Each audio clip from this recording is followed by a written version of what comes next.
Folks, today we get your first hands-on look at the new GoPro Hero 11 Black Mini, which is essentially just a combination of the GoPro Hero 11 Black with the old Session. Remember these little things from way back when?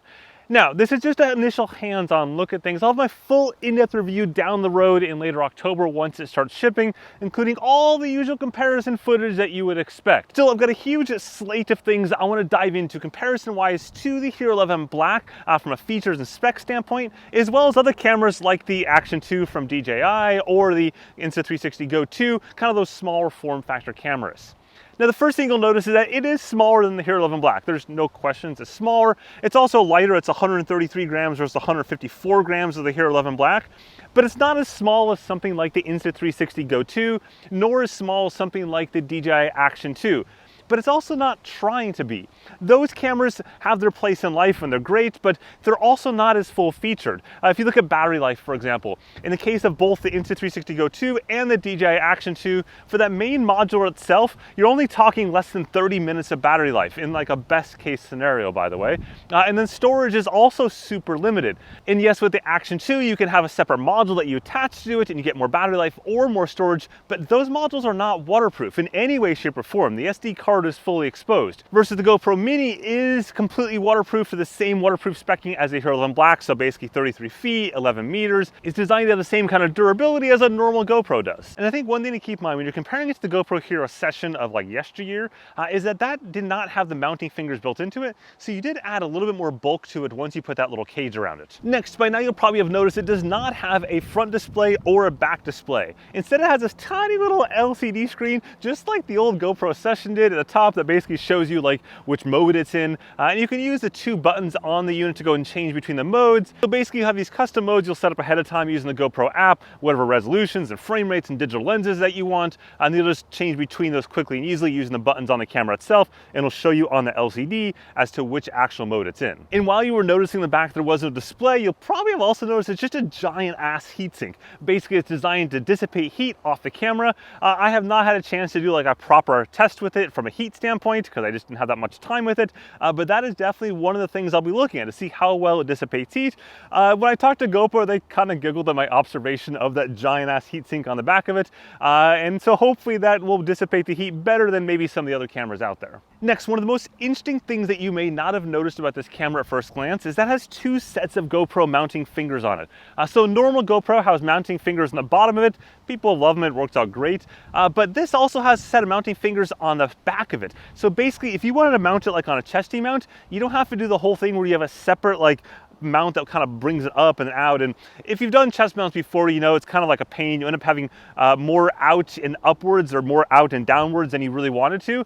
So this sort of solves that. It's a nice little touch and something that, again, you probably did not notice the first time around. And hey, just a quick note, if you're finding this video interesting and useful, please do whack that like button at the bottom there. It really does help out this video and the channel quite a bit. You also may or may not have noticed that there is not a removable battery on it. So basically, it's got a completely internal battery. GoPro says they've taken the Enduro battery technology and just stuffed it inside of this. So the Enduro batteries that's now standard on the Hero 11, but you can also buy for the Hero 9 and 10, has, you know, like better color performance and all that kind of stuff. That's stuffed inside of it. Not quite a big a battery though. So it's a 1500 milliamp battery versus a 1720 milliamp battery. That's a standard Enduro battery.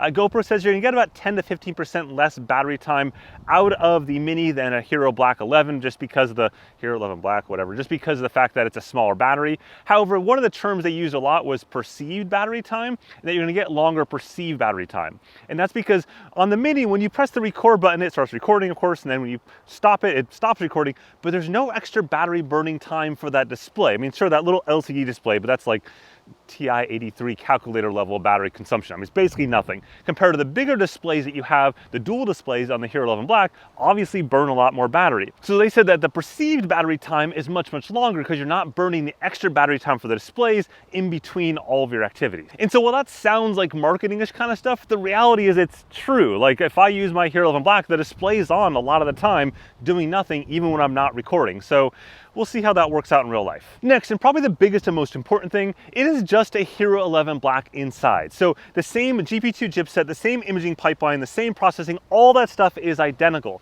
which means that all the resolutions are also identical. If you look at the spec sheet, every single resolution from a video standpoint is supported all the way up to 5.3K, HyperView, SuperView, 60 frames per second, 240 frames per second, you name it, it is identical. And this is something that GoPro stressed quite a bit, is that it is the exact same imaging pipeline inside that camera as a Hero 11 Black. They wanted a, quote, no compromises sort of camera. And maybe that's why, of course, it's probably a little bit chunkier than some of those smaller cameras. Also, before I forget, time warp, time lapse, and night lapse are all in there. However, let's talk about what's not in there, which is photo mode. There are no like direct photo modes in this camera. So if you want to shoot photos, this is not the camera for you, at least not now. Maybe down the road it gets a firmware update or something, but I wouldn't like count on it. And I kind of get it in a way. I'm disappointed, don't get me wrong, but I also kind of get it. The reality is that the vast majority of people now are moving to just taking video and then taking the still from the video. Given resolutions are so high now and frame rates are so high now, it's just frankly a whole crap ton easier. That's what I do like 99.9% of the time.